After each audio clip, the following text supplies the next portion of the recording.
Can everyone hear us? Yep. I wonder, is it still connected to the microphone? Oh, Yeah, I can hear you just fine. Slightly different. is it here? It's right here. Hello? Oh, Now, that mic is Hello? not attached to the actual screen. So I don't know if they're actually able to hear us while using the mic system or not. That's what I was checking. Cindy, can you hear us? Yes, Oh, here's why. I can hear you. 1 second. Did you eat something, honey? No, I did. Can you hear us now? She go get some paper. I can hear them, but I don't think they can hear us. I can hear you. Oh, you can Yeah, hear. we can hear you guys. Just want to do a real quick audio test. I'm gonna switch back to a mic real quick. You let me know after about 30 seconds if you can hear us or not.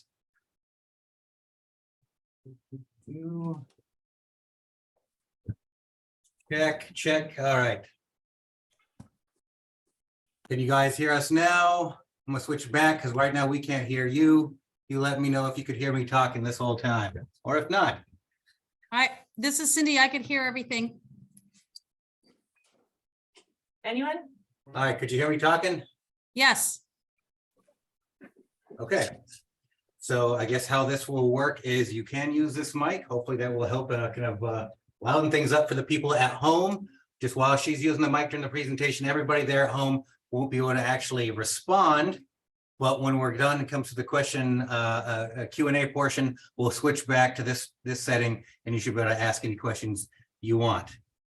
All right, let me get rid of that little ding. That gets a little. Where'd you go? Mute everybody on entry. It's always a good one, and we don't need to play the sound. Oh, wait, I'm on the wrong thing. And we'll just mute Patty there. Okay.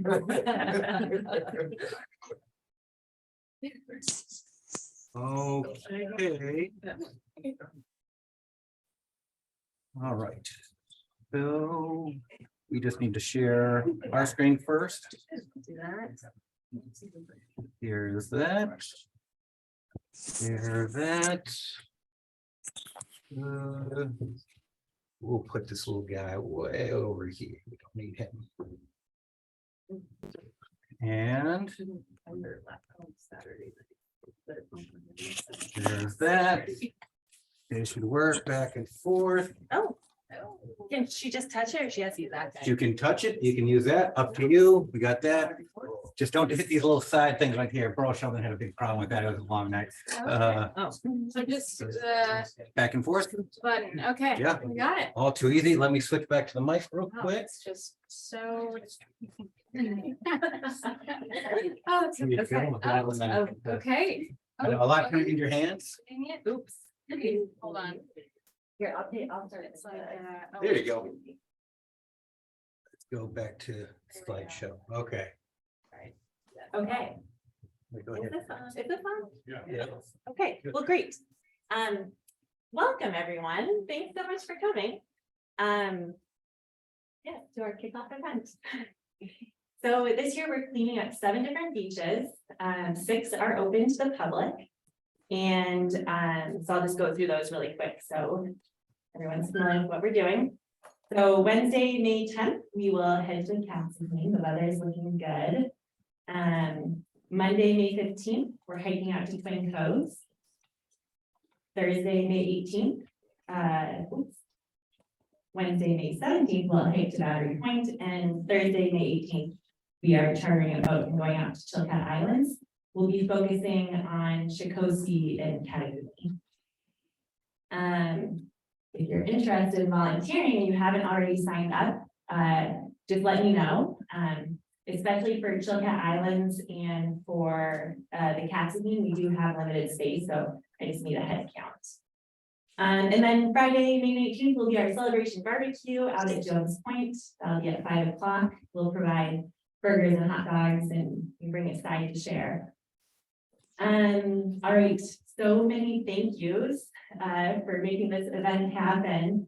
Thank you, Christina Turman, Sarah Weller, Kit Cunningham. They all flew in today for this kickoff event, and they really helped a lot with the organization. Thank you so much to Cindy Buxton and Russ White. They helped organize the event last year, and they have provided me with a lot of great information as I've organized the event this year. They've also so kindly opened up their house, offered vehicles to our guests. Yeah, thank you so much. Molly Sturtevant, thank you so much. She has just been a wealth of knowledge as I've been trying to keep together this big event, and so very appreciative. Also to Haynes Friends of Recycling, the board has been very supportive. And to Haynes Library, thanks so much for hosting us. And Brandon's putting together some snacks for us too, so maybe in between speakers, if you need something to eat. Okay, so for our kickoff event, we have two presenters tonight. Our first presenter is Kit Cunningham, and she is a graduate technician from Alaska Department of Fish and Game. She's organized large-scale cleanups on Prince of Wales, and she's currently studying microplastics in that region. So I'll go ahead and hand off the microphone to her.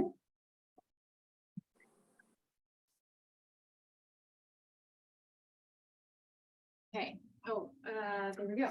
Hi, I'm so excited to chat with you all. Yeah, as Tracy was saying, I'm in grad school learning about microplastics.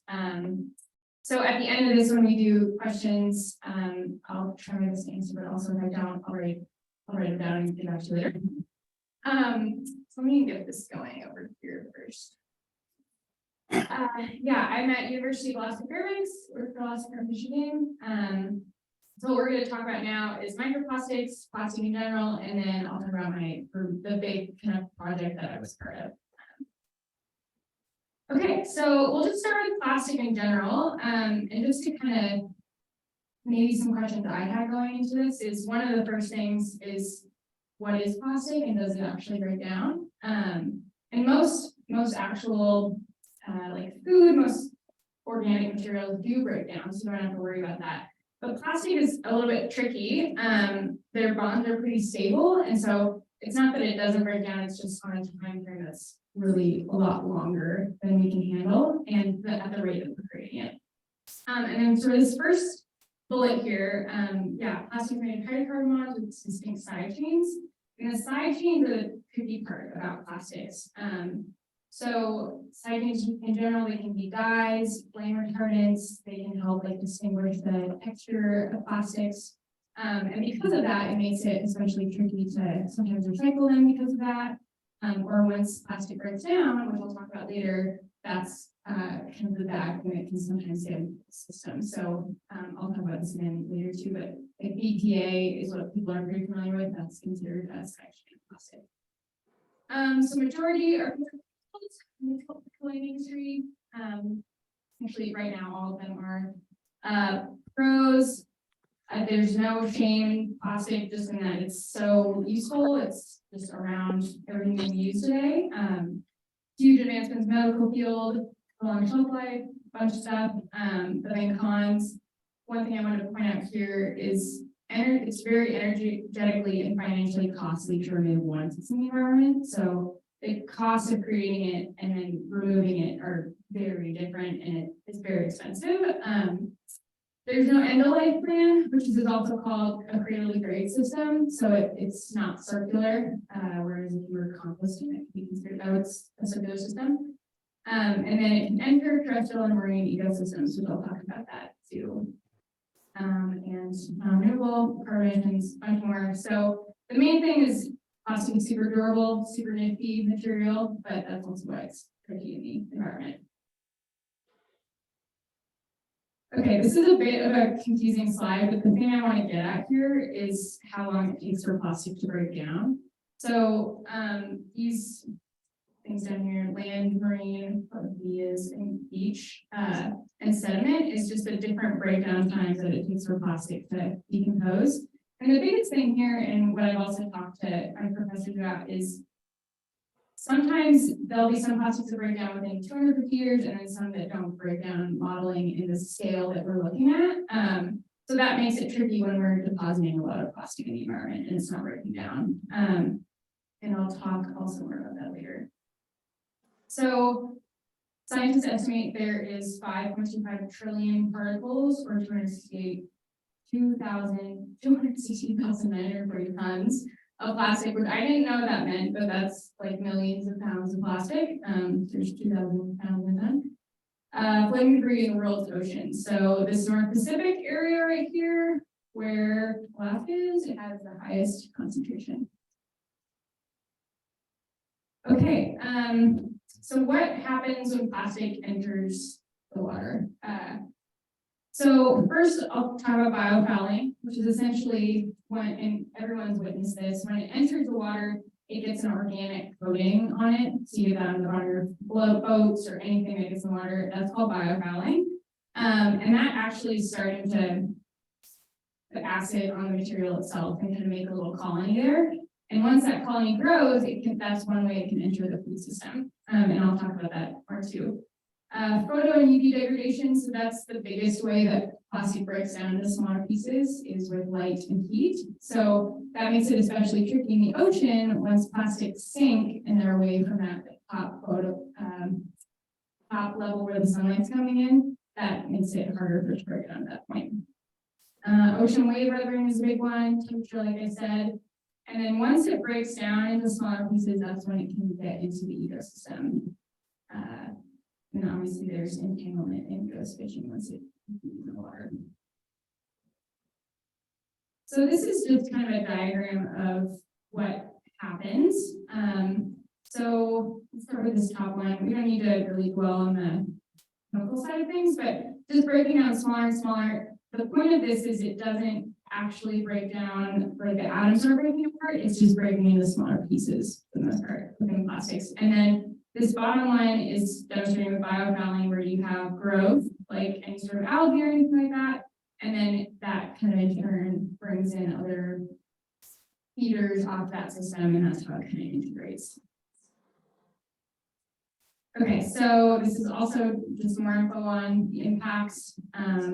So changing the benthic habitat I have here. The ocean is a huge carbon sequestration system. So with changing whatever is the bottom of the sediment, that will impact how much carbon the ocean is able to absorb as well. Toxicity, so that gets back to the side chain component I was talking about. And then, yeah, you have entanglement restoration. One thing that was pretty interesting is the aesthetic component is, I don't always think about that, but I read a study that I think in South Korea, there was an island that they predicted around like $20 million ended up not going into the tourism industry because of marine break. It's so interesting. Okay. So microplastics. According to NOAA, microplastics are defined by anything that's smaller than 5 millimeters, and is considered, it can absorb persistent organic pollutants or harmful algal blooms.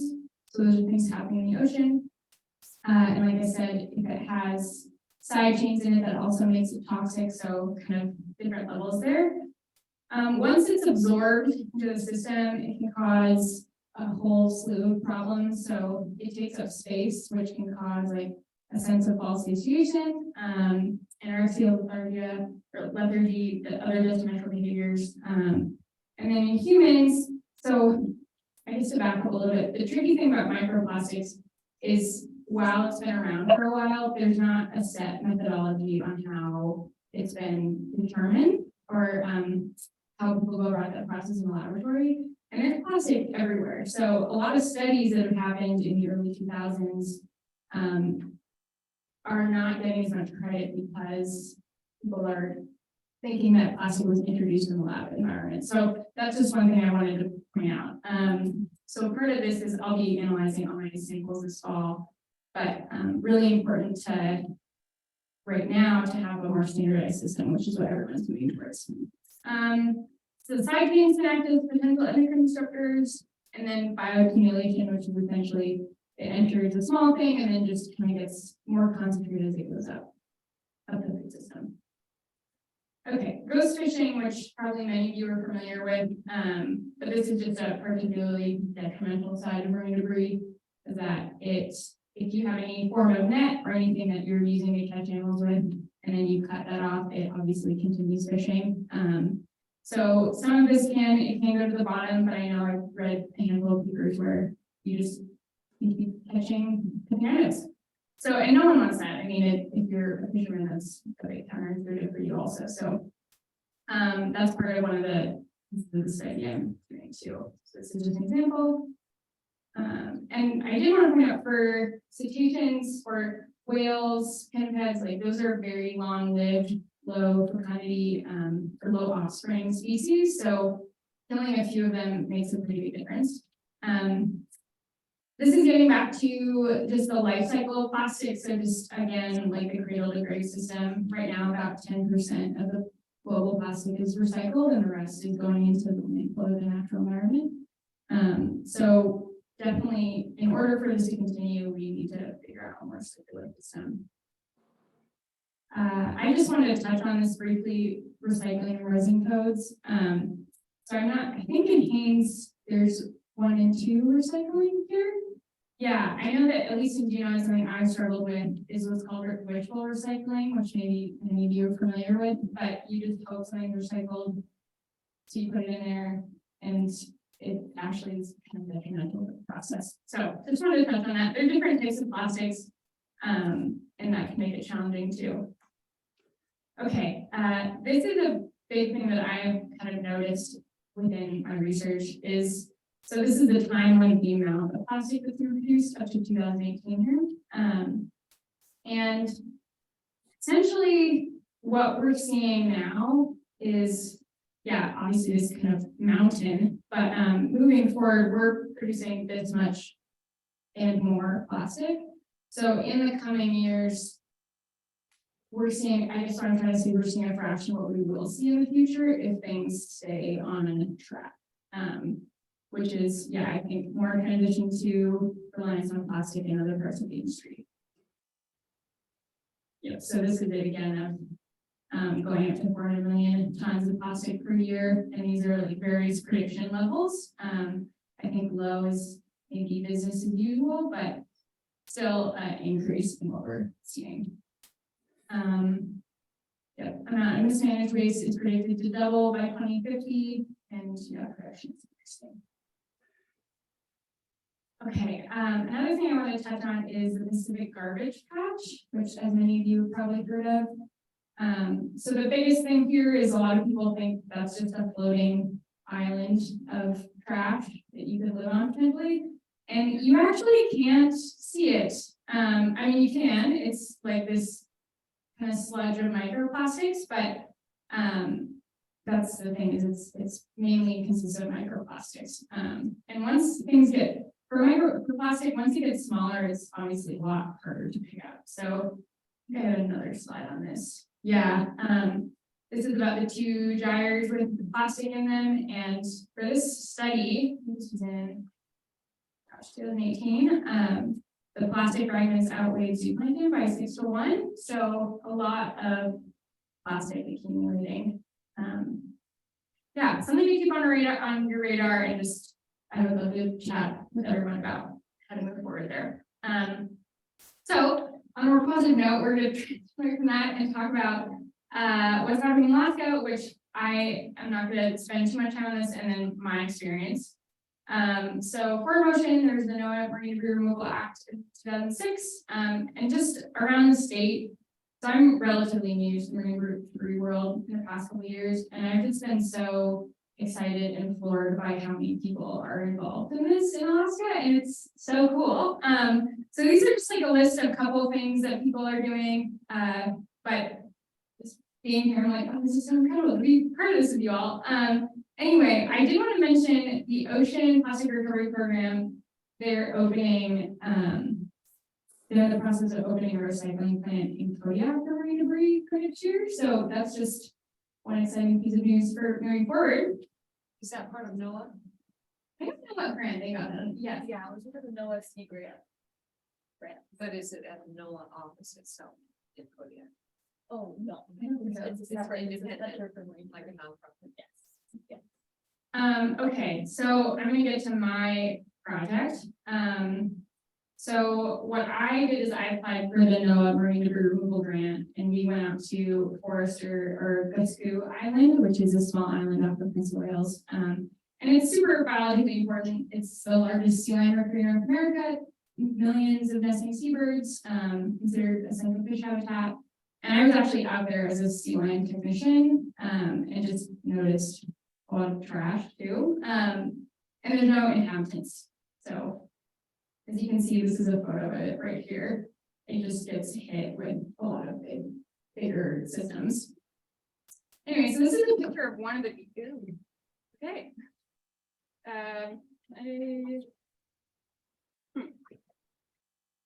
Hello? No? Okay, You can just continue. okay, yeah, this is one of the beaches we went to and cleaned up.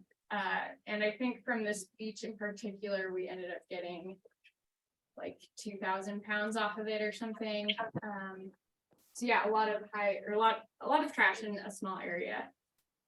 So yeah, we ended up in total removing 11,600 pounds, which is around 2 shipping containers, 40-foot shipping containers, and had a lot of collaborations with people around Alaska, Canada, and Washington. So 99% of our plastic that we ended up getting through Net Your Problem ended up being either recycled or burned for biofuel. And the burned part was mainly if it was really dirty styrofoam, which they couldn't clean. So that was pretty fun. And then the microplastic samples, so that is the bread and butter of my thesis, is it's taking stellar sea lion scat, which I'll sift through and to look for microplastics.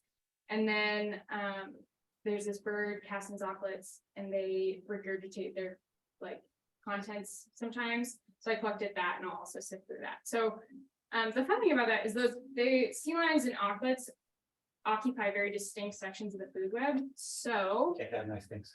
it will be nice. Yeah, it'll be nice to compare the two to see if there's a difference. And what I'm really interested in is not just if there's presence of microplastics, but I'll get the chemical signature of the plastic and see if it matches what's on the beach. So like, I made the assumption that what we're seeing on our beaches is that what's getting the food web, or is there a certain type of plastic that's breaking down a lot easier and you're actually not seeing the debris. So hopefully I would love that to move more towards if there's the plastic is more detrimental than others. Oh, I did want to point out the other thing, and Christina's going to talk about debris or data. But one thing I am interested in is trying to figure out where debris is accumulating, especially in Southeast. Like there's so many coves and beaches and you can't visit all of them. So it'd be really nice to have information on these beaches and to be able to predict it before going to them. Okay, so this is the fun part. This is my team. I'll also talk about what we did. But I had a great crew. We used Alpha bags and labeled them based on what kind of recycling they were doing. We ended up actually carting these bags to one beach so we wouldn't disturb the sea lions. So it was a reveal. And then we put them all in super sacks, and that would also be a way we could reuse the Alpha bags, just to empty them just into the super sacks. This is us. So fun. This is a pile of our debris. This is just one small section that we did and transported it. And yeah, this is one thing that's floored me of this project is most people volunteered, and it's one thing to just be excited about marine debris, but people who volunteered, it's so cool. Anyway, so this is, and also what I was also curious too, a lot of these beaches had drift logs on them, like we have here. And I don't know if that's as much of a thing in Haines, but I know in Prince of Wales, there's a huge logging industry. So I'm curious still if this is like if drift logs catch a lot of debris also. So back to new parts of data. So tied up in super stacks, and then this is a photo of what we did. So we basically had a line from the super stacks out to the skiff, and then the skiff would attach line to a staining skiff, which would then pull all these super stacks out through, this lane. He would pull them out on a skiff out to this tender. So this is a 110-foot crabbing tender, and then they would pull it aboard on their crane. And we ended up having, I think, like 55 super stacks and then like about the equivalent volume in buoys. This is the back deck, just like totally full. So yeah, lastly, this is what I'm gonna say. Through this project, I ended up doing some cleanups with like school groups and just various people. And yeah, I think with environmental issues, it's easy to just, there's so many things going against you, but there's so many people going with you too. Like with this project, everyone was just eager to be involved, especially these kids, which they were just so excited to find like a shotgun shell. And then these are all the organizations that came together and helped make it happen. So yeah, super grateful to everyone here. And also just, yeah, for you all being here and listening. It's really exciting. And that's my presentation.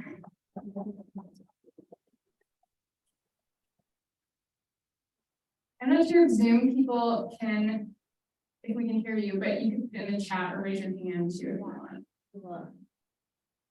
Okay. Any questions? No worries. How far along are you in your system? Can you tell me Yeah, they can this speak. week quite yet, or is it a longer term study? I am, so for my microplastic analysis stuff, I'm doing that all this fall. And then I'm currently, I guess I didn't mention this, but for the stat analysis, I'll also go through all those stats and see what prey they were eating, the stellar sea lions. So in the process of doing that, but haven't finished yet. Yeah. What's the N on something like that? How many samples do you have to go through? Oh, I have 70 stat samples to go through, which I am nervous about. but it'll, yeah. Are they frozen? What was that? What, are they frozen? They are frozen, yeah. I'm still, so microplastic, like the methodology around getting microplastics is there's a bunch of different literature on how to do it. So I'm still figuring it out, but yeah, it seems a little bit, seems like it might be challenging. So I don't really know how long it's gonna take total. Yeah. People figured out, like chemical signatures in the plastic and been able to link that to when the plastic might have been used. Ooh, that's a really good question. I would think it would be possible, but I don't know of any study that's done that. I know that, and probably Katrina would have some great thoughts of this too, but I know that for fishing net, you can like ID that back to a certain time frame. So probably with certain plastics, especially, there's been kind of a timeline of what plastics have been produced when, and you can probably use that too, but I don't know that much about that. Yeah, do you have any? Yeah, I know that there's this group in Hawaii that has like really expensive fancy machinery, and they do it specifically for fishing nets, where they can like track it down to the exact net, the exact fish will be exact boat, and the time frame when it was created. So I imagine you could do the same with other plastics, but I think it requires like a lot of machinery and this.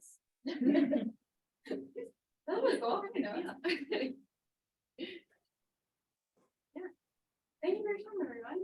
Yeah. Wait, does anyone on Zoom have any questions? You just have to unmute yourself, or you can put it in the chat. Doing great presentation. Thank you. Was very good. No, thank you. Okay, well, our next presenter tonight is Chelsea Kovalsik. Sorry, Chelsea, if I said your last name wrong, I probably did. She has worked on the Pribilof Islands, conducting large-scale cleanups around St. Paul, and focuses her energy on fur seal fishing net disentanglement. And I met Chelsea during a webinar to create a statewide marine debris action plan.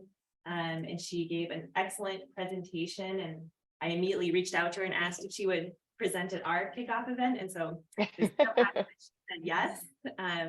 So Chelsea, thanks so much for zooming in and sharing your work with us. Yeah, absolutely. And can you see me at all? We can. Oh, okay, great. And can you see then my slides? Yeah. Oh my gosh, excellent. That's so wonderful. Okay, Got it. well, we're starting off 10 out of 10, so that's phenomenal. And Kit, that was a wonderful presentation and honestly sets up my presentation very well because I'm also very new to the world of marine debris.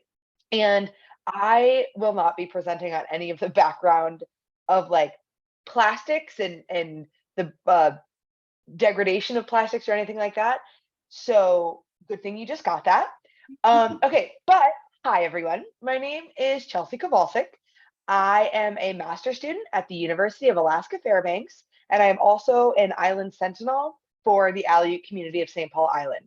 And so I'm going to talk a little bit about our marine debris cleanup events that we've had, which is great for you guys because I hear that's what's happening. And then also about some disentanglement efforts that I lead on the island. So let's see how I'm going to advance the slide first. Oh, okay, perfect. So this is St. Paul Island, which if you are unaware, unfamiliar, never heard of it before, if this, can you see my mouse? Yeah. Oh my gosh, this is even better. Okay, great. So then this is the state of Alaska, and these are the Pribilofs. And then if you zoom in, you have two, St. George, which is north, and St. Paul Island, which is right here. And so this is what the community looks like on a just spectacularly gorgeous day, which we love. So it's not very large. It's, I think, 13 miles wide, roughly. So just, not very huge. And so our team kind of fluctuates every year a little bit, but we have some full-time staff, which you can't see anybody's faces for our full-time staff. That's done on purpose. No, just kidding. And then we have some major helpers who are in and out, working for the tribe, working for the tribal government, and then who live on St. Paul all year round. So, jot down names if you want. You don't have to as well. It's up to you. My name's Chelsea, once again. I'm struggling with this slide. Oh, there we go. Okay. So back in 2022, we had a large marine debris cleanup. And I'll show you some more photos, but these are some of the photos. I don't know what's happening in the ocean that is like either St. Paul is just a hot spot for marine debris. If it's the tides, the current, there's like some guy around, I don't know, but we get a lot of it. And so in 2022, like I said, we had this big effort. We had more than 20 people who helped, and we removed almost 25,000 pounds of debris. And so you can see by this giant pie chart that most of it were ropes and lines. And so a lot of this stuff right here. But then, obviously we had some buoys, some miscellaneous, a lot of this plastic. And then we also had trawl, seine, and cargo nets, which I will talk about a little bit later. But yeah, it was this huge effort. We're very thankful for it. And it like this, this is it, right? So you just get these giant pieces that you're like, holy crap, how are we going to possibly remove that? There are things obviously we can pick up in our bags and we can kind of put that in there, and we're sorting things and we're cutting things and we're trying to, kind of remove them by hand. And like I said, it spans the gamut of things that you can see out there. Like Kit had said, this like ghost fishing gear. That is what a lot of what we're getting out there. And that's just because it's what's in the ocean. There's tons of plastics, obviously, but a lot of these are really washing ashore. And we know that they're not coming from St. Paul. So that's kind of one of the big things that I want to hit home is like, sure, there's going to be some smaller fishing gear, plastic bottles, some, packing vans probably that are coming from the island, just as the way things happen, unfortunately. But like this big fishing gear stuff like that is not coming from St. Paul. So it's out there, it's in the oceans, it's floating around, and it's making its way to our beautiful island. And we do not like that. Some of it was so heavy that we're using these powered vehicles. I'll kind of get into it a little bit more. We have our ATVs, we're having people just hauling and putting in work, and we connected it and we're hauling it out that way. And so This, once again, is a map of St. Paul, and these are some of our cleanup areas. And the team removed debris from over 300 acres of shoreline in 2022. And so our community is right down here. And so it's actually just really a small area. And this is our deep water boat harbor and everything. But a lot of these areas, the reason we hit them in particular is one, because there's a lot of marine debris. All beaches here are pretty easy to access. But also these are known northern fur seal haul out sites. And so I will go into depth about that more when I talk about our disentanglement work, but we absolutely have one here, Zoltoy stands. We have a bunch of just haul out sites right here. This is this Zapani area, and it's huge. I mean, it's the large area. We have multiple haul out sites here, and then definitely haul out sites here, here. I mean, all of these colored areas, except for like here maybe, but yeah, pretty much all of these colored areas are big haul out sites. And that's really important for us, and especially because St. Paul boasts the largest population of northern fur seals in the world. That's like the biggest kind of haul out. And obviously, like maybe not obviously, but northern fur seals are on St. Paul, St. George. They go all the way to Japan. They go all the way down to California. But St. Paul, we have the largest population of them. So we feel very protective of them. And you know, we want to do what's best for the species. So like Kit had mentioned, we had all of these all of our marine debris. We're sorting them because we want to make that easier for, obviously, hopefully, when it gets recycled or if it gets disposed of properly. So that's what's happening here, being sorted into bags. And then those are going either just kind of removing those separately because they're small enough and it's fine, or removing them into these super sacks, which are just, they're massive. And I didn't include a photo, but these are like, can be 200 plus pounds. I mean, they're not light, and you can kind of see like this person here or like this person. I mean, these are huge sacks, and so we're having to use cranes and things to lift them up. So this is a not solely human powered event. We are thankful to have vehicles and everything, but we are very limited. I mean, it's not like we have this big recycling center on St. Paul, or we have all of the machinery that we need. I mean, we have some stuff there for sure. I don't know if but we don't have everything, obviously. So it was a lot of back-breaking hours from our team to gather all this stuff, to bring it out, to separate it, to get it where it needs to go. So much so that we actually called in the Coast Guard's help. So this is our deep water dock area. And once again, this is the community, part of the community. The community spans back this way. And so, you know, we frequently have a bunch of deep water ships coming in, and we're very thankful to have just a tremendous partnership with them. But we were like, we need a little bit of help, particularly with this giant net, which might look giant because you see a few people standing on it, but like it was massive. You know, we have all of the Coast Guard, they agreed to help, not all of them, not every single Coast Guard member, but we have quite a few Coast Guard members here, and they're helping us break apart this net and drag it out because it was just massive and we just couldn't get it. And so this is a better scale of this net. And like, I mean, this is a van, right? Like a 12 person van, and this is how big this net is. And so, and I mean, you can tell there's kind of like multiple things, but it's all mixed together, which compounds the issue. It's like, it's not just these little nets or even these big nets. It's all of these things mixing and mashing, and it creates this huge issue. And so we are very thankful for their help and their support on this, because we would not have had the equipment to do it ourselves. And so that's why this is here, because then they actually hauled it out on their own boat. And that was really, really huge for us. And I don't think I'm going to get to it, but we have so St. Paul's out here. And so these are just some of the ferries, some of the boats that are coming every 4 to 6 weeks. So it's not very frequent, right? And, you know, thankfully, there's a nice recycling center in Dutch Harbor, so we can go there. But like also, and I mention this because it's not, or it has to go to Seattle, right? And that's important to note, because it's not just the cleanup, right? You're not just like, oh, I've cleaned this beach and this is, at least for our community in St. Paul, I've cleaned this beach and this is amazing and we're so happy. It's like, well, now what? Where does this go? We don't want to just dump this on Dutch Harbor or another community. one, it needs to be properly disposed of or recycled or something, but also this is a huge carbon footprint, right? So like we're talking about how plastic is already made up of carbon and these really hard to break carbon chains, and so that's just carbon in the system. And then also the carbon footprint of like getting something off of St. Paul and taking it to somewhere that it can be properly disposed of.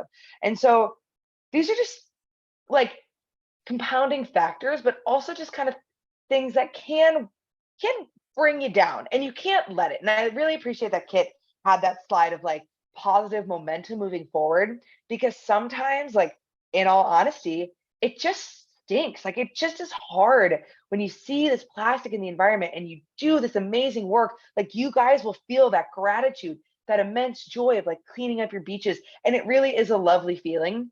But it's also really important to remember that like we've got to stop this from the start.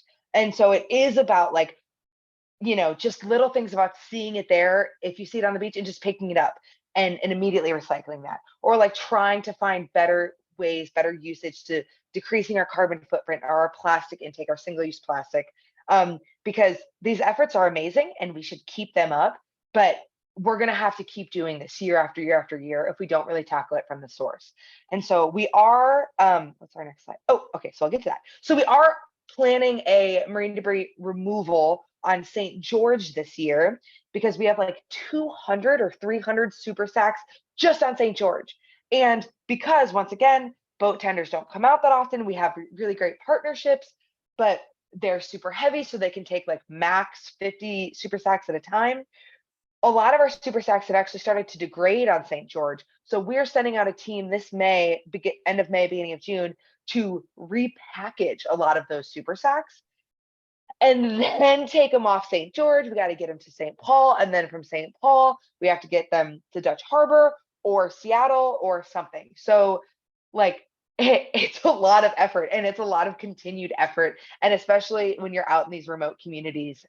So as you know, I mean, you are, I'm sure, a remote-ish community in Haines, like a lot of Alaska is. But I know that you have this really wonderful ferry system, and so I hope that that helps you, and that's a really positive partnership that you guys can build on and kind of get that momentum going, because it really is very rewarding. And I, even with all the backbreaking work, I wouldn't trade it. I love seeing a clean beach, and I love seeing clean habitat for our cute little northern fur seals. They're amazing, they're incredible, they're wonderful, they're stinky, they're beautiful, they're gorgeous. And so this is kind of my main project, is the disentanglement effort.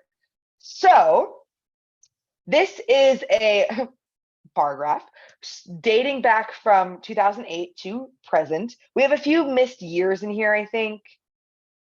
Oh, do we not? Oh my gosh, I lied. We don't. Never mind, scratch that. So we have no missing years. Our data is top notch. But we have these low numbers from 2008 to, well, 2020 was COVID year, to 2021, not because there was any fewer amounts or greater amounts of plastic in the ocean. I actually don't have those numbers, but you see this huge spike in 2022 of, let me tell you what you're actually looking at. The x-axis is years. The y-axis is number of northern fur seals that were in white, observed and reported entangled in marine debris, some sort of marine debris. And then this blue bar is actually disentangled. So we've been doing this disentanglement effort since before 2008, but this is where our data really hits home the most. So it's not that marine debris was less in any of these years per se. It's just that we had a greater effort, a greater survey effort, a greater sighting effort in 2022. And pats on my back, that's because that's the year that I came on. And we had not just because of me, but just because we had I was getting paid to do this work. And so we were able to secure funding to have a dedicated surveyor on our team. That was me. And so I was going out, doing all that work. So kind of what does this mean? What does this look like? Well, for our 2022 efforts, we successfully disentangled 46 northern fur seals, which feels very impressive. And we had our most in one day with 7. And in one sense, it's like, hoorah, like that's awesome, right? And then you kind of start to think like, "Ugh, that's probably a fraction of what's out there. And I know that's a fraction of what's out there because I saw many that escaped, that I never saw again, that I found dead with debris around them. So that's tough. But it really gave us positive momentum from our 2021 season, which was much lower, we had observed versus what we actually disentangled, to our 2022 season, which we had a very high number of observed or reported, and also a pretty equally high number of actually disentangled. So that feels good. And I will say that some of these photos that you're going to see are graphic. So just warning you that if that is something your stomach might struggle with, then you know what's happening. So this is our team. We have to crawl into a haul out like this. The actually disentangled seal is, I think it's this guy right here. So he sees us, and you can kind of see like there's this little indentation right here on his neck. And so that's what I look for. I look for some sort of indentation. Sometimes it's super obvious. Sometimes it's like this guy, and he's just turning his neck, and you're like, that could be something. Or they're all laying down, and you're like, what am I looking at? So we do our little crawl in, and then we hop up and we run, and we then try to disentangle our seal. So we catch them with noose poles. You can't see the guy in this one, but this is what it looks like. These seals are obviously running for their life. They're like, get me out of here. And we have these noose poles. This is me, me.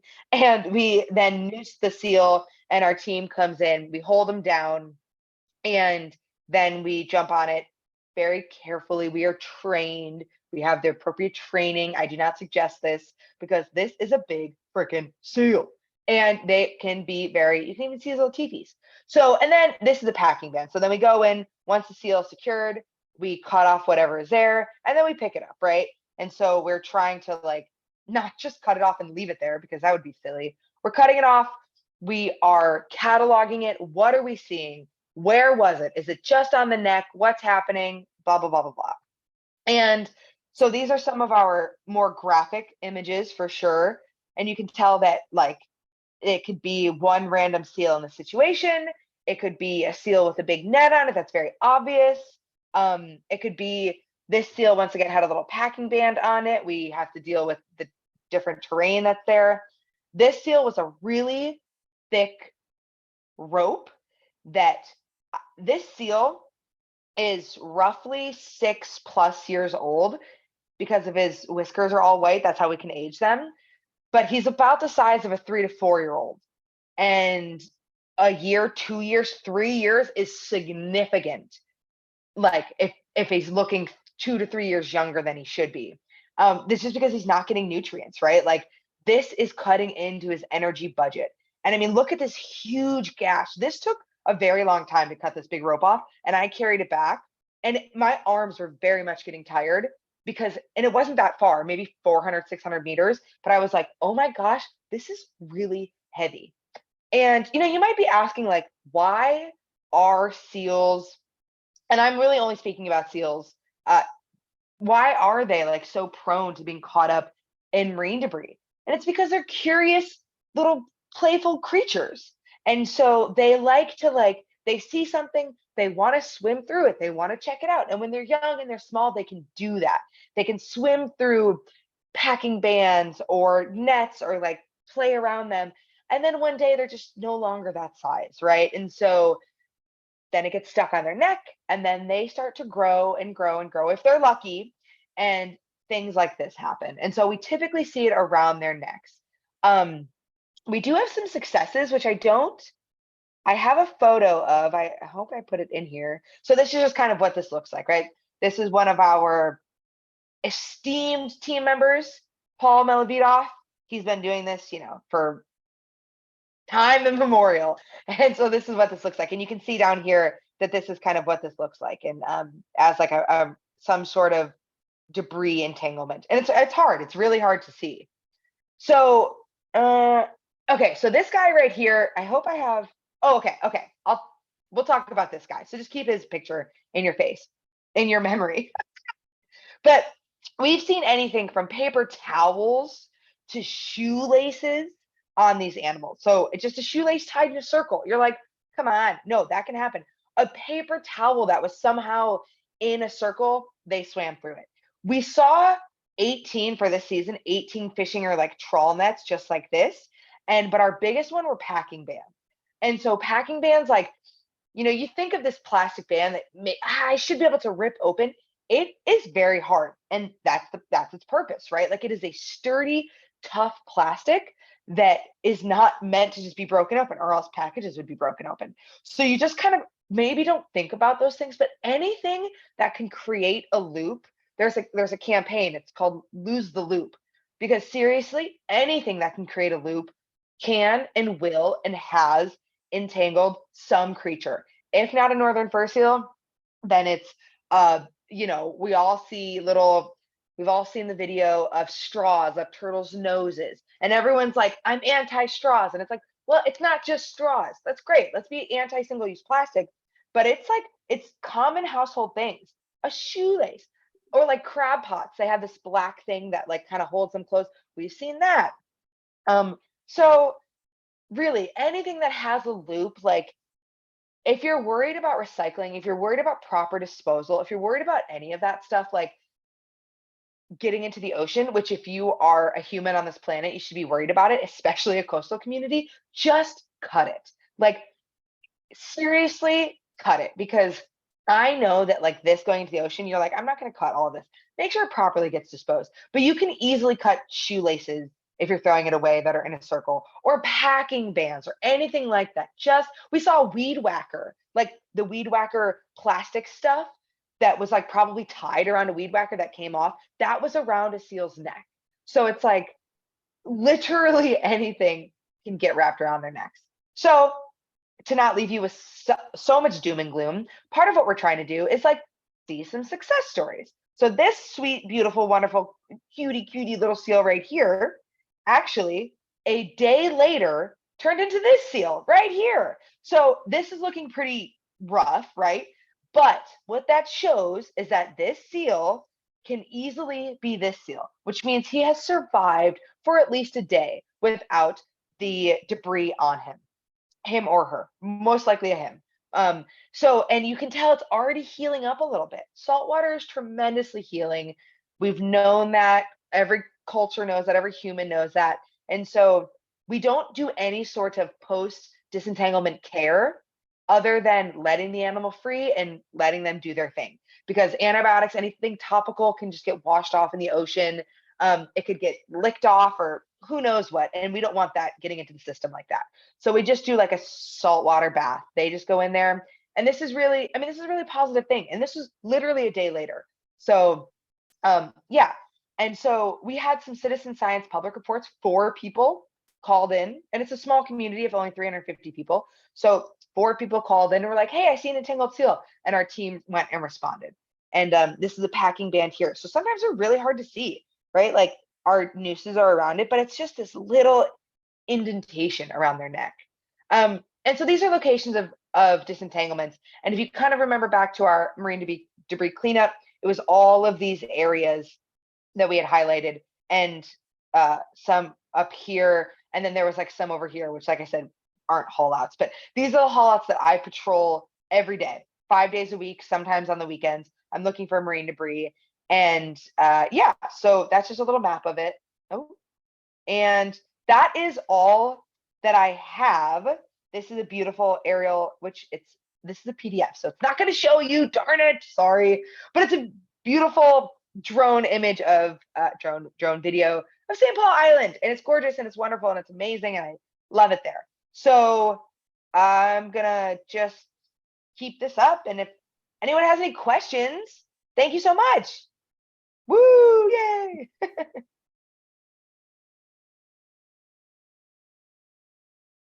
I might stop sharing actually. Okay, amazing. If there's anyone in the audience, just go ahead and shout out your questions. Or people on Zoom, feel free to unmic yourself and ask. Can they unmic themselves? Sure. Come on. You know, Yes. It's the one. I think it's you. Oh, okay. Have you talked to the Fish and Wildlife Service about hauling trash off the islands? Cause I know they take the Tekla up there these days. Yeah, so we have, and actually, I think the Sekuliak, no, we are working with some research vessels that will be coming out and to help us remove some of these super sacks. So yeah, so we definitely, like anybody who's coming out there, fishing tenders, crabbing tenders, which we know is not looking so great. Any research cruises, anything, we are definitely like, hey, can we please get, excuse me, I got the hiccups all of a sudden. Can we please get a few of these super sacks? Even if it's like one, I mean, ideally we're trying to get more, but yes, we are definitely UAF, like doing everything that we can to get these off. And most people have been very receptive to it. Yeah. Ooh. I have a quick question, Chelsea. I was wondering, from your graph that showed, like a really big increase in the number of entanglement or, disentanglements. Did the like type of debris around their neck also change, or was it, does that make sense? Yeah, that's a great question.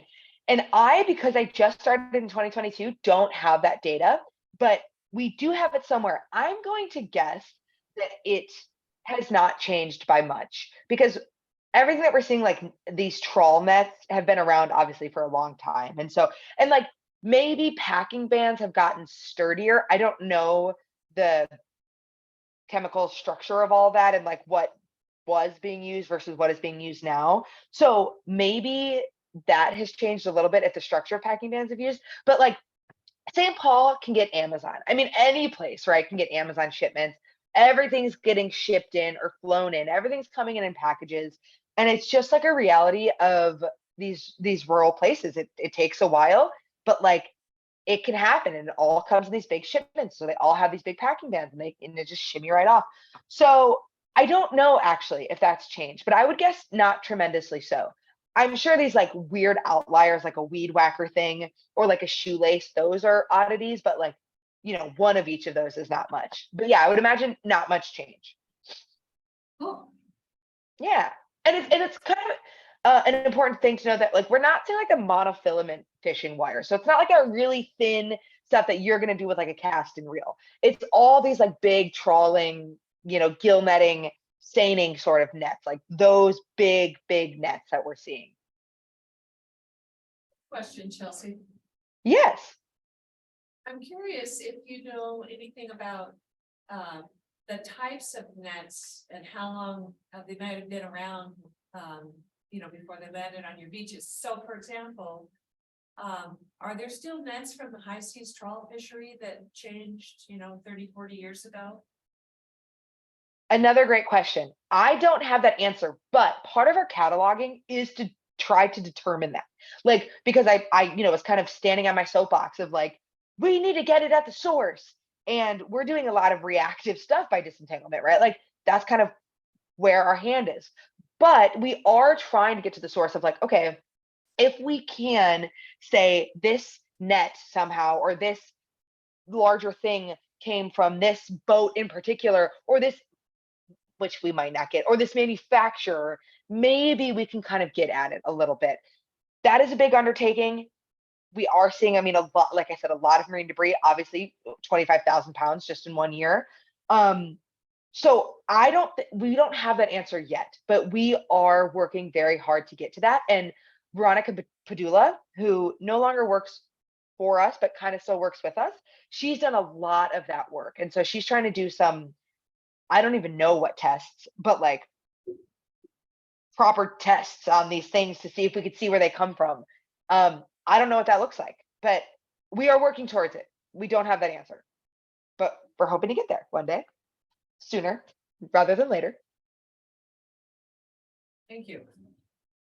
Thank you. Anything else, friends? I do want to say thank you so much for being here, for inviting me to speak, Tracy. I was almost in Haines, but then the ferry shut down, and so I had to go to Skagway. So I actually have never truly been to Haines, but you seem very lovely, and I appreciate this opportunity.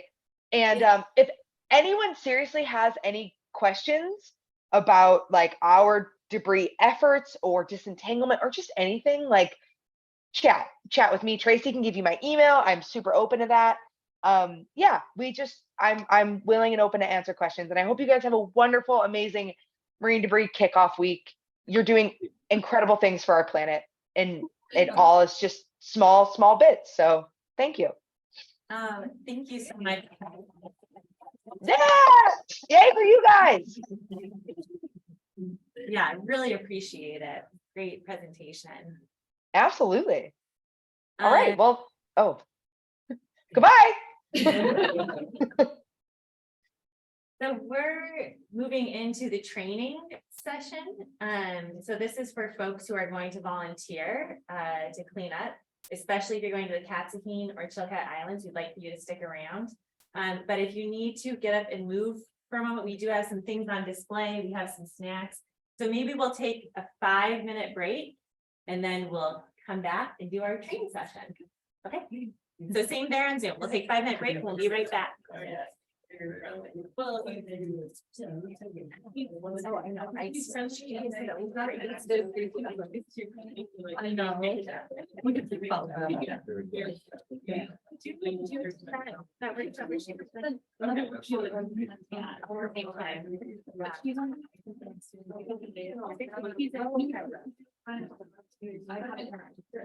Oh, okay. Yeah, I just talked to her that one because I was like.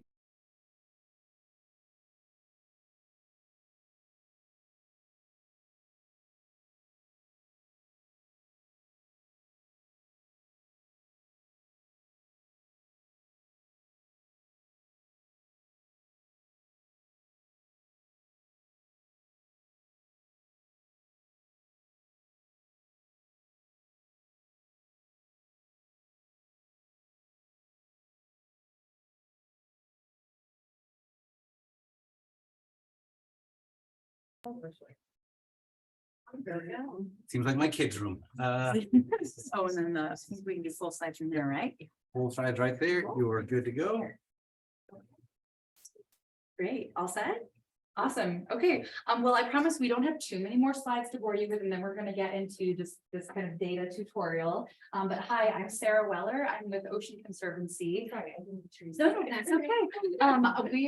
We're headquartered in Washington, DC, so I'm joining you all from Northern Virginia, where I live. I'm really excited for Simon, Alaska, really excited to take part in the next couple of days of cleanups with your community, and thank you all for being here and for your interest and getting involved. I've been with the Trash Free Seas program for almost a decade, running our international coastal cleanup. So the couple little preview intro slides that we have today are just kind of setting that stage and giving you an international perspective of kind of the marine debris story, at least from our perspective as an environmental NGO in the space, kind of doing this for years with partners around the world that actually make it happen. And then from there, we'll kind of talk a little bit about the data collection, why it's important, and then talk about the data that we can collect over the next week or so, which is going to be really valuable. So I kind of gave my intro. Do you want to introduce yourself? Hi, my name is Christina Tierman. I am the Arctic Marine Debris Manager with Ocean Conservancy, and I'm based in Sitka, so just down the road a little ways. And I have lived there for just about 8 years, and I moved there as an AmeriCorps volunteer, and I spent my time serving at the Sitka Sound Science Center, where I did education, programming, and then started to get roped into doing marine debris cleanups in 2016, 2017. So my background and experience is mostly in leading remote cleanups outside of Sitka and in other places in Southeast Alaska, and then also using the cleanups as an education tool, doing outreach programs around those cleanups. And I started with Ocean Conservancy last September 2022, part-time, transitioned to full-time in November. And this is a new position within the organization, which I'm really excited about. And I'll talk a little bit more about tomorrow night. I'm going to be one of the presenters. So I'll tell you more about kind of what the work is that I'm doing in this role throughout the state, helping support communities in their marine debris efforts, which is why we're here tonight. You got roped in. Yes. So just a little bit about Ocean Conservancy, if you're unfamiliar with us. Here's our mission. We've been around since 1972, kind of around the time that those major Clean Air, Clean Water Act took place. And we work on the greatest threats facing our ocean today. So our work has changed over time. We used to be more like species focused. In fact, we started with like Save the Whale campaign was like kind of our original bread and butter. Marine debris, or however we've called it over the years, has always kind of been part of our DNA.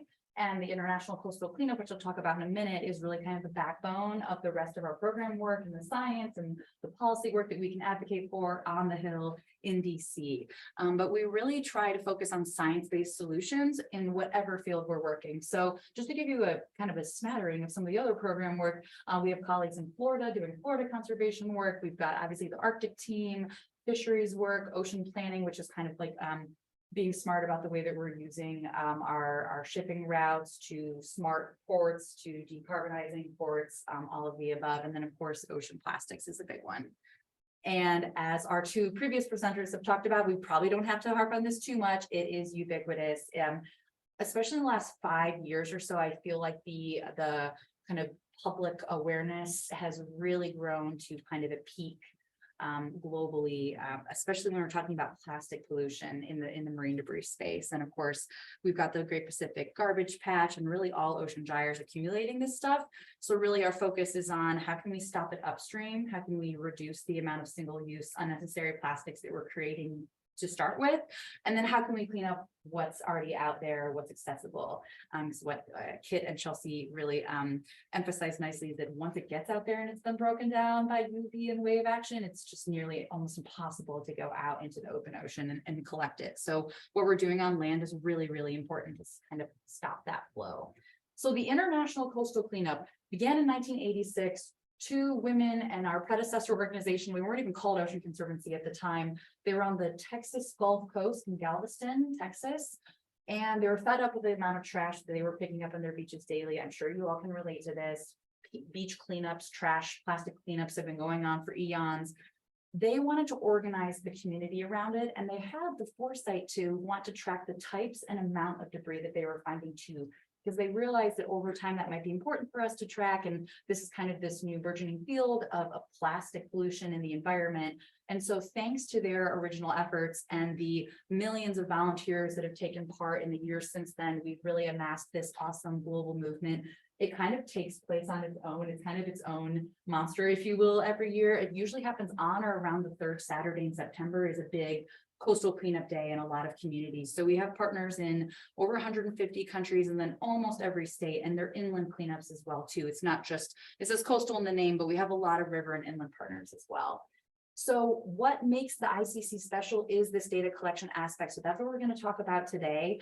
We've had a paper data card over all the years. It used to be this big, long, exhaustive list of 100 different items. We realized very quickly that volunteers do not want to do that. They want to remove as much debris from their beach, from their coast as possible, which makes sense. So we got smart over the years. It's evolved. It's kind of winnowed down to fewer items. Now we have an app called CleanSwell that really takes that paper data card and puts it into the palm of your hand. So a lot of youth are really getting excited about that app. Different groups that represent, for instance, like companies around the world that have different markets in different places, their company markets can all compete together and actually track their impact and like tag all their cleanups with the same group name.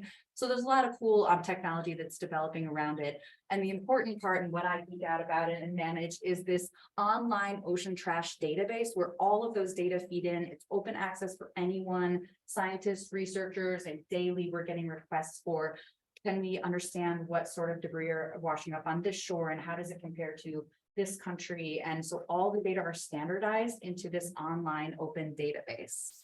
And of course, this informs the science, the policy, but really a cleanup in a nutshell is pretty straightforward for us. It's about gathering the supplies, staying safe, using some sort of data collection tool. So we have our app CleanSwell. For the purpose of this cleanup the next couple of days, we're going to use this Alaska ocean trash data form, which we've also shared with partners around the Arctic region. It's a little bit more specified to a lot of the items that you'll find. You're in a kind of a unique region where our typical app and data card is more beach trash, a lot of that lightweight consumer debris that you're going to find on like a Florida beach, for instance. So this data card, I think, is going to be more accustomed to and more reflective of what we're finding over the next couple of days. But however you're collecting the data, you work in small groups to log it. And then, of course, you're working together to dispose of the trash properly. We've heard a lot about different recycling efforts as well. And then sanitize and celebrate. We did a lot of this with COVID, as you can tell. It's my.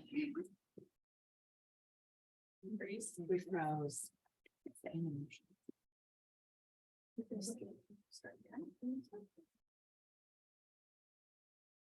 Strange.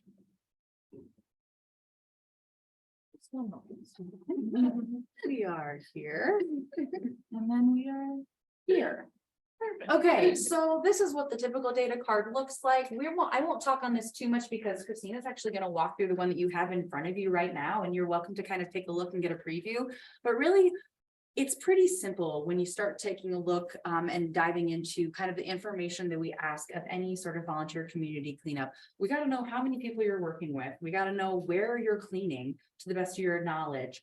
We can get really data detective-y on Google Maps and find out, you know, there's a lot of technology out there to help us really pinpoint where in the world your cleanup is taking place. And our database is map-based. It's a map. You can zoom in anywhere and see any sort of cleanup data entries that are in there. So that's kind of the front side of the card, and then you'll see in the back side of the card in a little bit, that's where you're actually telling the different trash categories, the type of debris that you're finding. So a little promo for CleanSwell, if you're interested, if you have any school groups that might be heading out, or you just want to do a cleanup around your own kind of community or along your street, feel free to check it out, and we'll hang out afterwards too if you want to download it and kind of, you set up an account once and then you're good to go. The thing that I love about CleanSwell is that you don't have to have cellular service. Like once you download it with Wi-Fi, it works anywhere. So a lot of our remote cleanup partners really appreciate that fact. And it's available in a number of languages because we do have a lot of international partners. So all those data automatically feed into the database. With a paper data card, you return that all to Tracy or whoever your cleanup organizer is. You can even scan and email it back straight to Ocean Conservancy, and then we take care of entering those paper data cards for you into this online database. Oh, that's okay. I think we're almost done. Just a couple more slides about, so how are the data used? We do publish an annual report, the International Coastal Cleanup Report. I have a couple of last year's over there in the table if anyone wants to take one home. We do a lot with like the top 10 items found globally, tracking trends, really highlighting and emphasizing the data in front of the media to get that hook each and every year of the importance of this issue and the prevalence, the continued prevalence of this plastic pollution problem. And then we can work with partners to compare different geographies, like we said, and then highlight the amazing efforts and stories that are taking place around the world from all of our incredible partners, and acknowledge them. All of our partners are listed in that report. So it's cool to see the top 10 change over time. And then of course, like I said, the database is accessed all the time by decision makers, by companies looking to optimize their packaging, and all sorts of other players in this space trying to prevent marine debris from taking place and from getting out into the environment in the first place. So everything from international treaties like the MARPOL Convention, all the way down to smoking litter, smoking bans on beaches, and kind of everything in between. The International Coastal Cleanup data have been used to shape that legislation. So it's actually used. The data don't sit and collect dust. Now I think we're here, Christina, and hopefully So the slides are looking at for you. just a little transition then into why we're using the Alaska Ocean Trash Data Forum and not the ICC data forum or CleanSwell. So my position sort of stemmed from this realization that cleanups and the marine debris scene in Alaska and in the Arctic specifically is very different. You look at that top 10 item list, and that is very different from what we find in our top 10 items here. And so really making an effort to want to identify what we're finding here, have a person sort of, you know, in charge of keeping track of that and paying attention to that, and really getting the communities more involved. I think there's so many communities and people across the state and across the Arctic region doing marine debris cleanups, but having sort of that coordination and that system that sort of brings everyone together, like we've seen the ICC network does and how successful it's been globally. And so trying to do that here in Alaska and in the Arctic region. And so kind of one of the goals of that is supporting science and supporting data collection. And so we have this Alaska Ocean Trash Data Forum. And it looks fairly similar to the other data form, but we do have a few things that we've added to better fit our region. So for example, we have sort of this whole fishing and aquaculture area over here because we do find a lot more fishing gear. And we have the option to categorize it by weight, by bags collected, or by item count. And so I'm newer to the organization, newer to this program and to this way of collecting data, but I've heard Sarah say it many times that really whatever data you can provide is helpful. So if for one cleanup or for one category, it's weight, but for another it's bags and for another it's count, that's great. Just get us whatever you can get us. And it can be fed into the system, however you're able to give it to us. Yeah, we don't expect you to count a fishing net if it's all balled up in that heap that we just saw.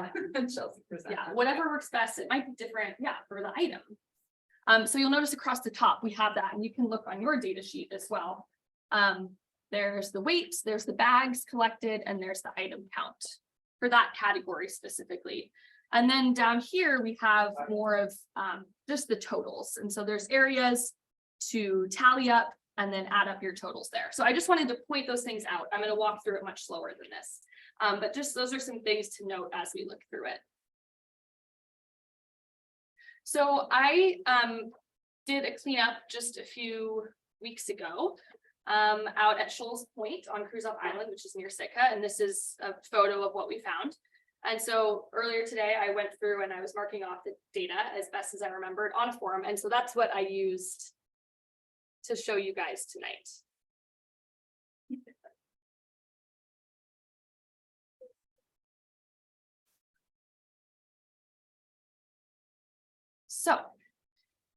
So this is how I might fill out this data form. So the first part is pretty straightforward. It asks for the name, the date of the cleanup, email address, the number of people working on this card specifically. So in our group, we had about 12 people out there, but in my small working group, there were just 3 of us working on this card. So however many people are working off of that card will go there. The type of environment, we were doing this in the ocean, and it was a land-based cleanup. Even though we had to take a boat there, we were cleaning from the land. As much information about the cleanup site as you can give.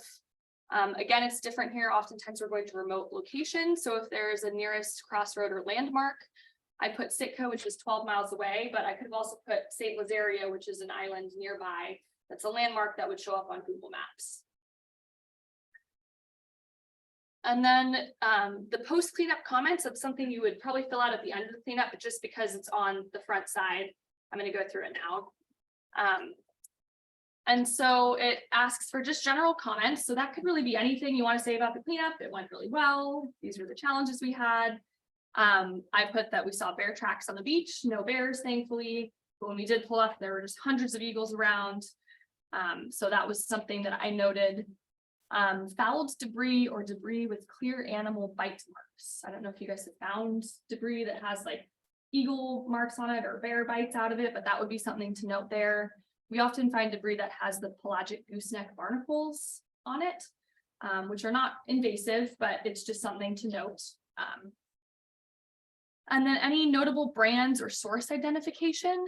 There's a lot of things to be thinking about when you're on a cleanup other than just picking up trash, right?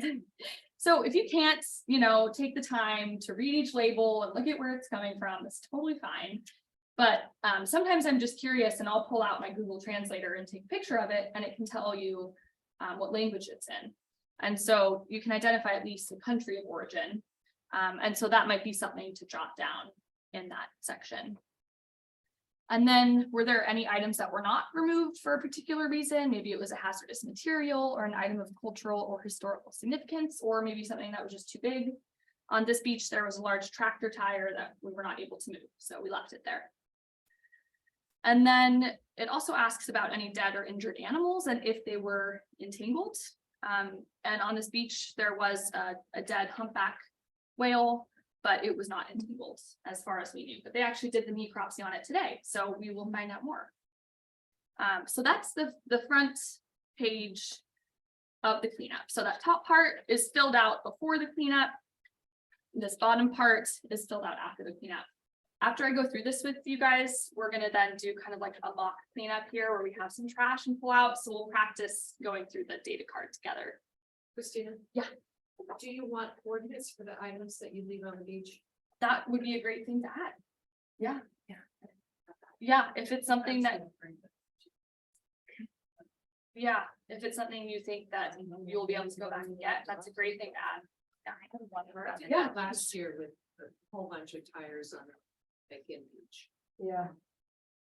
And one more small note on the brands too, even if you can't track it down to a source like a country like Christina has here in the example, even if you're noting something like all of the strapping bands are yellow and they have this logo on there or something like that, even that's interesting to know, like vast majority of the X item was this brand, like the actual item brand, that's very interesting information too. And we share that with a lot of our partners who do specific like brand audit, data tracking. Talk about data, data dives. It's much more thorough, but yeah, it's just interesting to know if any sort of brand stands out to you. Can you use that data to make companies accountable? We do bring that data to those data to companies. The group that I'm thinking of, the nonprofit partner, they're called Break Free from Plastic, and they do a brand audit every year. You're probably familiar with them, and they'll call out the brand specifically, and they all kind of feed up to those big. There's like about a dozen, right? Like big conglomerates, at least the consumer brand items, can be fed up the chain to the big, the Unilever, the Nestle's, PepsiCo, yeah. So they hear it. Maybe we can get orders of, I see that back then. Nice. So then, flipping it over to the back side. This is where you actually record the itemized data that you would be finding. And so, like I said, there's areas where you can make your tally marks and then add up the total count at the end. For some items, like Sarah was saying with fishing nets, you know, if you can count them individually, great. If not, just it's much easier to get a weight on them if you have a hanging scale with you. But for most of the items, I find that I just do a combination, whatever makes most sense. Especially like with plastic bottles, it's like, you know, you can have 100 plastic bottles and it weighs 2 pounds. So what sounds more, you know, compelling, 100 plastic bottles or 2 pounds of plastic bottles? So also thinking about it in that sense of what is going to tell kind of a better story. And then there's a space. Let's go. Uh-oh. No. That's okay. So then this section down here is sort of the same, you know, just different categories. But down at the bottom, I wanted to make note that there's this area for tiny trash, less than 2.5 centimeters, which, you know, you find a lot of. And I doubt anyone in here is going to count each individual piece because that just simply takes too long. That's what I'm trying to. I've already collected a whole huge bag of it. Yeah. They were saying, well, to let the kids count them. Oh, on the yeah, beach. well, that's And I said, no, that's what we it's were. like that. Yeah, but I don't want to share your Yeah, I idea. mean, we've heard from partners, and luckily we hear all these best practices from partners around the world that really help us out. If you have like an empty, I don't know, yogurt container or something that you can count your foam balls or your tiny plastics in that. Just have your kids do one of those and then you can extrapolate how many of those you filled at a cleanup, or even if I'm in a 5 gallon, that would be a lot to count too. But that's what some of our partners have done. I mean, we have a partner in Ghana who they collect itemized data like this in the millions every year.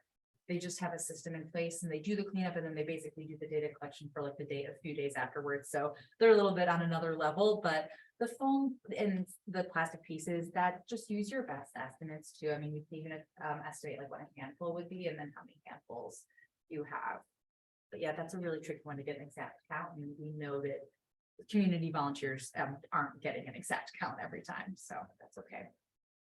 And then there's also a category down at the bottom where other items not listed. So if there are things that stood out to you that you want to list, you can write them in and then add up the totals.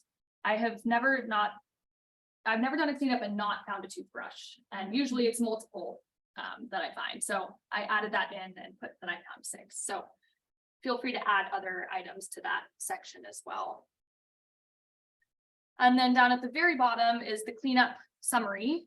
So if you did get weights, that's where you could put in, you know, the final weight of trash collected. If you were counting bags, you could put, you know, the number of trash bags. distance cleaned. I usually have a, a tracker with me so that I can keep track, but really what should happen is every single person out there should have a tracker because that's really the total distance that was covered.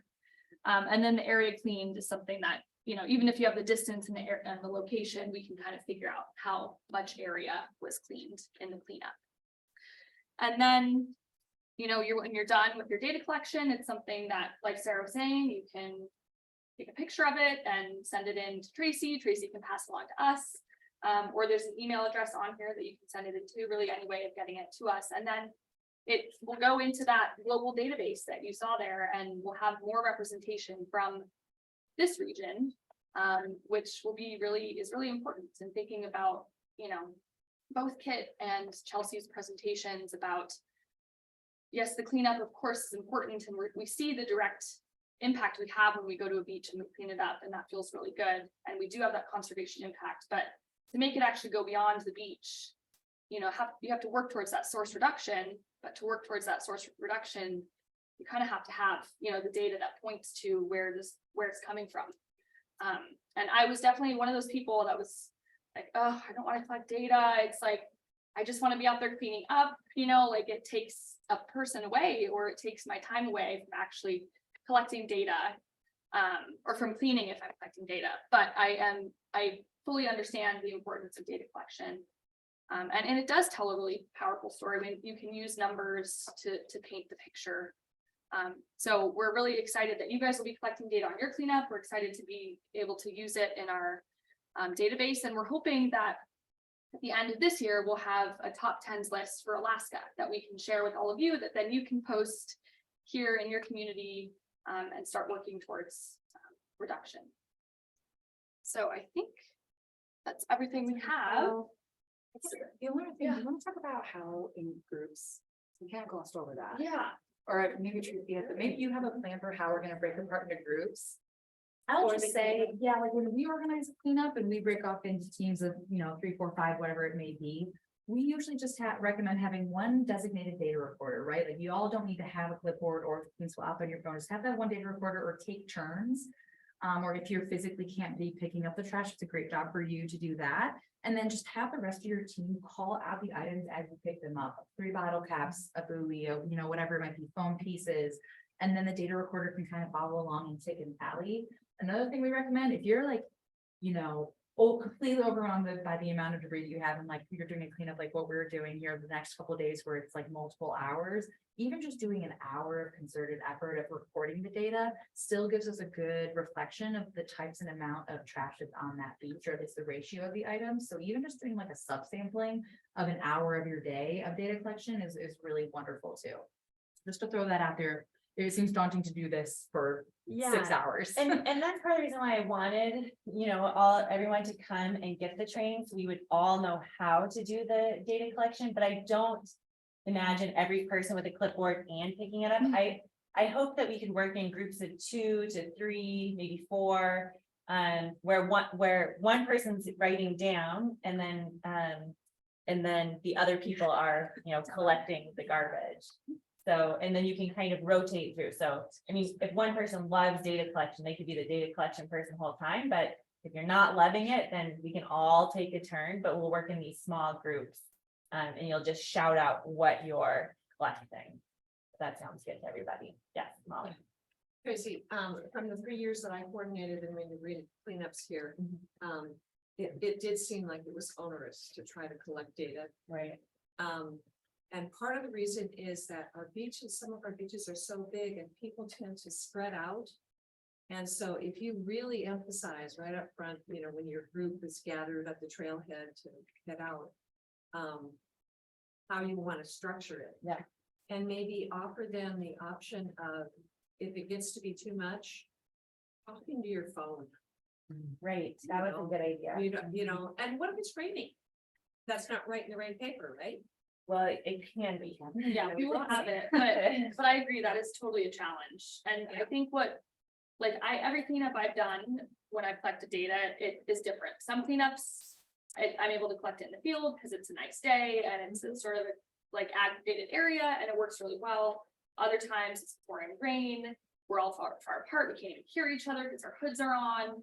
And so we decide that we're gonna sort through it later and collect the data then. But I think just making sure you have a good plan for that, because the worst thing is then collect it and then it just sits there and Tracy's left to collect the data by herself.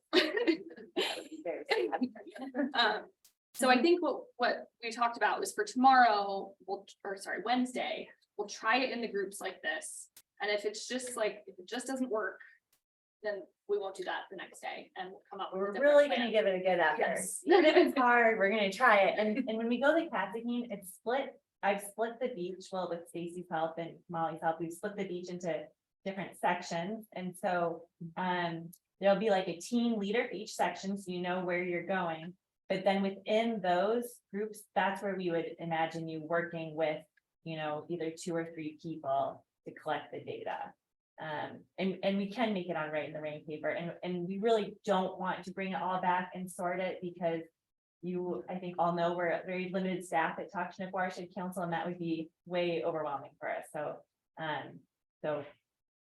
we're gonna be open-minded and give it a go. And do you plan on getting a total weight of all the debris at the end? Because then that's another thing that the teams don't have to worry about, that grand total at the very bottom of your data card, because it seems like you're gonna have that grand total anyway. Once We will. Okay.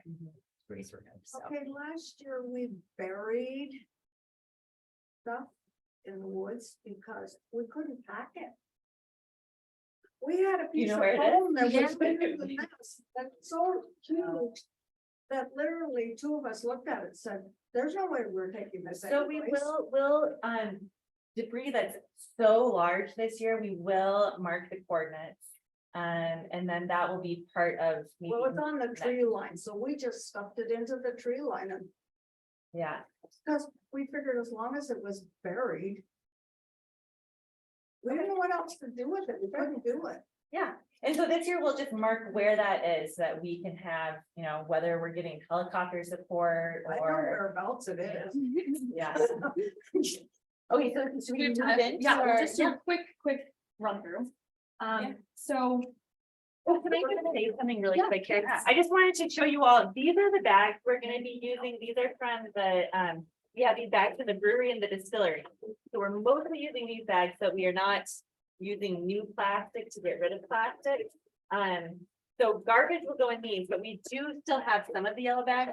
So recycling will go in the yellow bags, garbage will go in the gray bags. And just the types that we recycle use. Just 1s and 2s. Yeah, exactly. I forgot, if there are questions too on Zoom, you can type them in the chat if you're still, you might all still be muted, but yeah, or reach out to us. Maybe I'll stick to that here so we can see that. Okay. Okay, cool. So for an example, I mean, we can start with the easy one. Probably bound to find some of these. What would this be recorded under?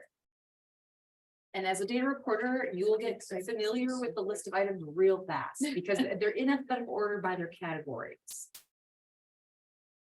And it's tough. There's a, it's a little, Super goods, beverage bottles, plastic. Yeah. nice. Okay, and then. So here, I'm gonna pull up, yeah. Oh, yeah. And you wouldn't have to yell that, you could just yell plastic bottle. Yep, plastic bottle.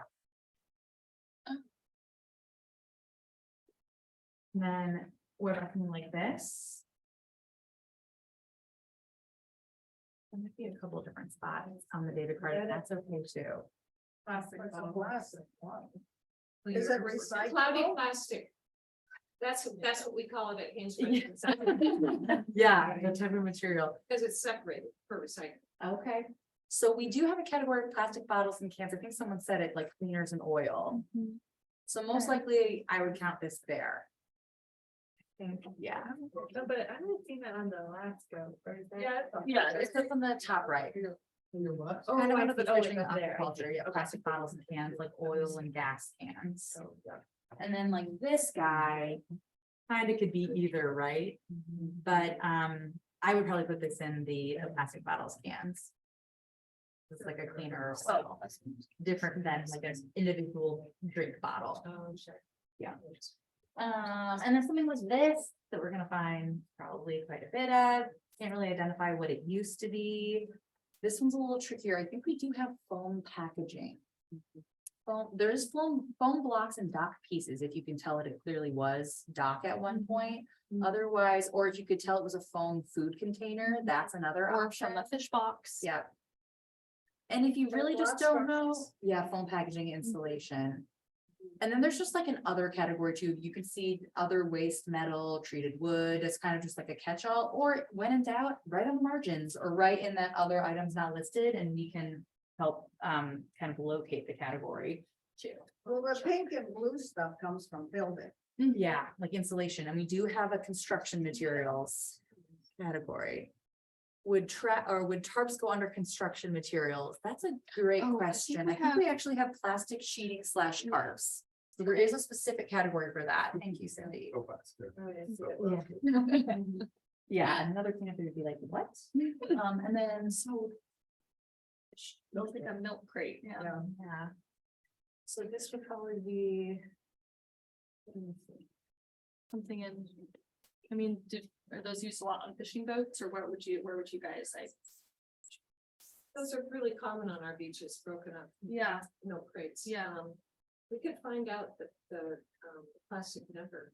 Yeah. Would that help? Potentially. I mean, we could add as other. Yeah, so that would be an example where Yeah. you find a lot of those down here. Yeah. Start your Milk house. crate. No. No, milk crate. I think what they said, if we write it down. Yeah, so add it, I would add that.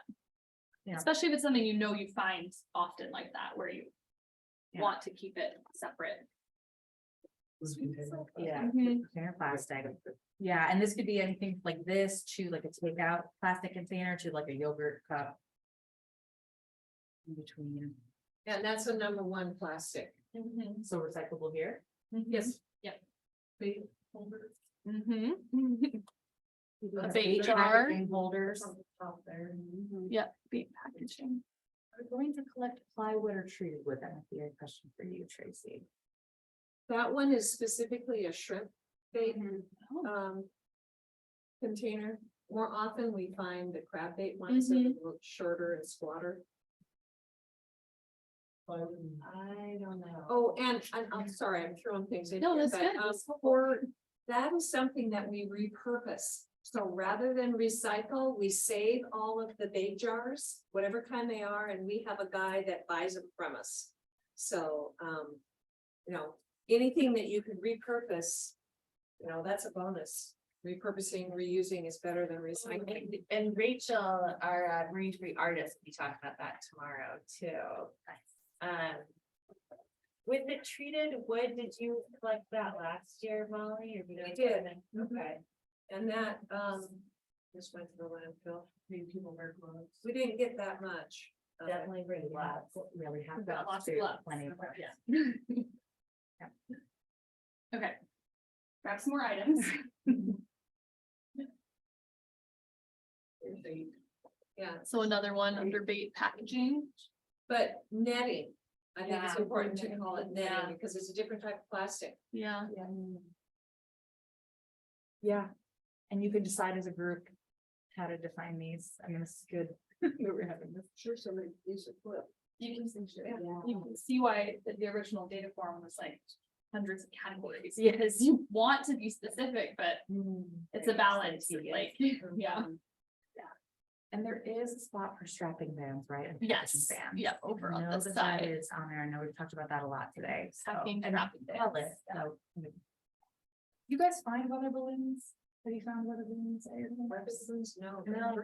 Balloons. Okay, yeah, so we have just regular good old balloons too, yeah, that get released. But our partner in Norway asked us to add weather balloons. I was just curious if you guys find them here too, if they find them. What do they look like? Another bait jar. I think they're like a big, they said that they can be like a white, but they're collapsed. They're very clearly not like a normal balloon. I've never seen a bait jar like this. So another one in that category. Okay, construction foam, so Materials, materials insulation, or or you foam could do foam insulation? packaging insulation. Yeah. And then I should note too, in your data card, there's gloves like the work gloves that you'd find on a boat, that's just under foam packaging. But then also if you come across any PPE, like very clearly like that type of glove or mask, we did add that as a category in 2020, just knowing that we're gonna be finding that in the environment for years to come. So. So masks and gloves. Masks and gloves, yeah, like a rubber, like a single use glove, not like the work gloves.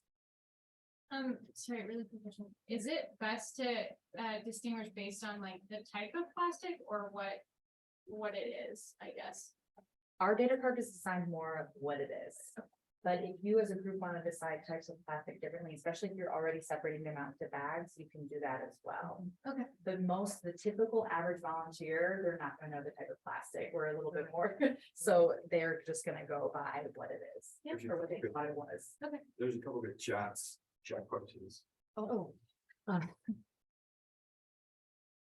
I think I think that'd just be something for Kip's question there, differentiating between the general construction materials versus what appears to be from the slide. I think that's stuff that we'll find out at the casting most likely, and I think it'd be good to make note of that. Yeah.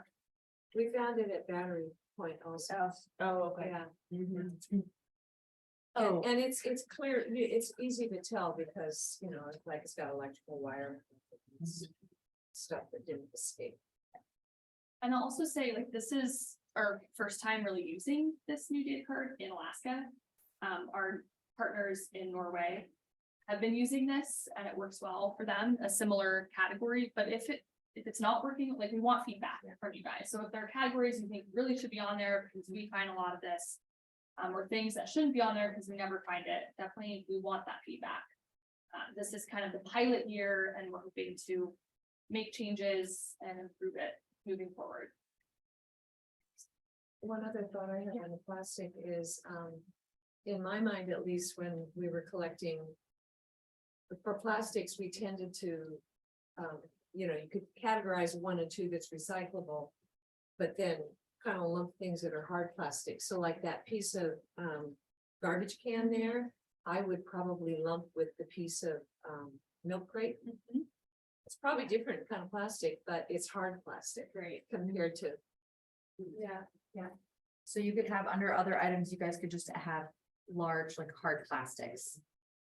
Yeah, and this some Or examples. an identical viable plastic film. I mean, the plastic films that we're finding on a beach cleanup is food wrappers, which is an item that's very, very common. In fact, it was #1 globally for a couple of years. Usually cigarette butts is the #1 globally, like across all years. That has to do with the fact that we have a lot of volunteers in the United States participating in the international coastal cleanup, but it is a really high item in other countries too. Yeah, we're opportunistically collecting data, so it's got to be standardized by volunteer effort.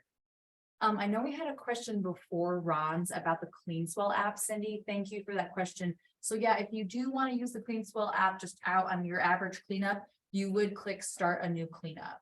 And then it will take you to a collection screen that you probably saw on this slide there. You'll fill in a lot of the kind of intro information like you see in the front of the data card, and then you'll get started on your cleanup. So good to work with small groups, and then you just tap on the icons as you go, tap and tally in the app. But I think Cindy was part of our planning committee, and so we're going to mostly use these paper forms that are specific to Alaska. We can send, I have a little video tutorial if people are interested in how the app works. It's like a quick 5-minute, like how to do a cleanup on the app too, if you're just moving forward, want to try that out too. Or go on vacation somewhere like me and can't help but do a cleanup with every single beach that you're on.